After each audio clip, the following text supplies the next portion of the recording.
Hello, and welcome to this episode of Penguin Shell Personality. Today we're going to be looking at how rare your personality is, so hopefully I can give you guys an idea of that. So you're going to see some little, I guess kind of these tables, and those are from the book Gifts Differing, which I've mentioned in some previous videos here. There's a lot of these distributions, a lot of these tables in there. I'm only going to be using a very select few because, you know, these aren't mine. I didn't make them. I didn't do the research, but I do want to show you some of them because they're very useful. So now we have these male personality distributions, and these are at two different levels of education. So on the left here we have high school students they're preparing for college, and then on the right side we have high school students other than college prep.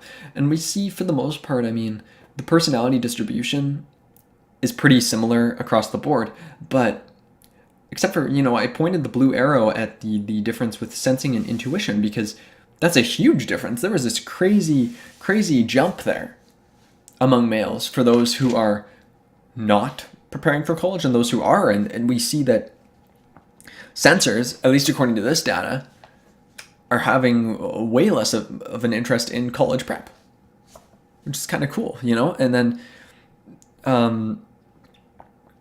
but then when you get into where the are college prep, all of a sudden more intuitives show up. And as you move along higher levels of education, actually in the book it shows like the higher the level of education, the more intuitives are there, until eventually the intuitives are just totally taking over and sensors aren't even there anymore, which was kind of interesting. That's not to say that if you're a sensor you can't go into higher levels of education, but kind of cool.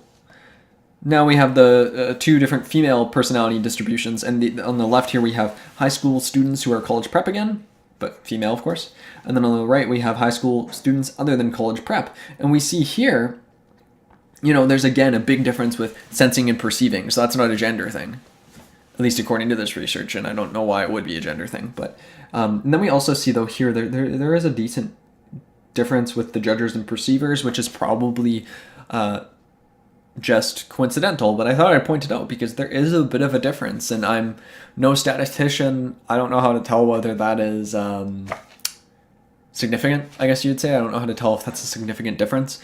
So if any of you are statisticians, get the book and check out whether these differences are significant. If that's even a thing you can do with this, I don't know. But then I have here gender differences, right? So we see on the left we have the male college prep students, and on the right we have the female college prep students. And we see, all of the different, extroversion, introversion, sensing, intuition, and judging and perceiving, those are all pretty similar. But then thinking and feeling, there's a big difference. So now I have this brief little thing about the other data that I mentioned briefly. So you can look there, and there's all these different distributions that you can check out. If some of those sound interesting to you, go check out the book. Now, I had said that I was going to get into how rare your personality is. So here is something I made. It's kind of a monstrosity. This took a while. And I have a big note at the bottom, which was, I made a mistake somewhere. Full number should have been 23,815. Instead, it was 23,806 at the end. What I mean is that when I added up, so I went through the book, and I took all the distributions, and I added everything together for them to create a bigger distribution that I thought might be more reflective of the whole population. And there's going to be some problems with the way I did that, and I'm going to do my best to tell you the problems I see. Again, if there's a statistician down there in the comments, tell me how much I screwed up here and tell me how much this is actually useful. So yeah, when I started and I added all these numbers together from every group, I got 23,815. But at the end, when I added it all together, and I got, for everything in here, I got 23,806. So I don't know what happened, but it also took a long time to do that because I think there's 23 different tables of data, and adding them all together took a while. So I didn't want to redo it for a relatively small mistake. So we're seeing here, you look at this and you see the different percent of each personality in this pool. And, it's kind of interesting. You have INFJ, that's the rarest one, but it's really close in this distribution to the ISFP, actually. So, just check this out. It's cool. We have the difference in introversion and extroversion, where there's a bit more extroverted people. a bit more sensors, a bit more thinkers than feelers, and a bit more judgers than perceivers.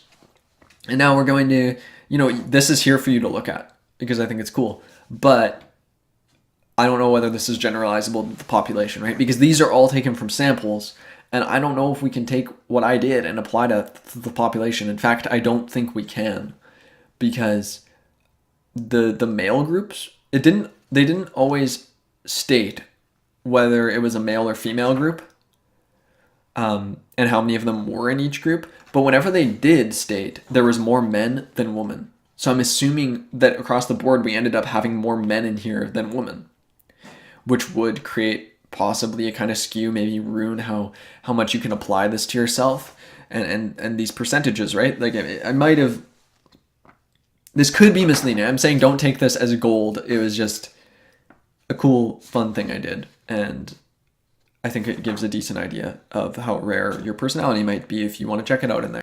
So now next time is going to be pretty practical, what we're going to look at. So it's going to be, are you introverted or extroverted? I'm going to have kind of a quiz, some questions that will maybe help you figure out whether you're introverted or extroverted. So if you enjoyed this video, remember to like and subscribe. As I said in a previous video, I don't really like saying that every time because a lot of you who are watching this have probably already liked or subscribed or something, and yeah, but it helps. It helps the videos, so it's important for me to ask. So I appreciate your patience with me. And there are those 2 other videos for you to check out. Thank you for watching, and I hope you have an awesome day, and I'll talk to you down in the comments below, and I'll see you for the next video, which should be on Monday. Bye-bye.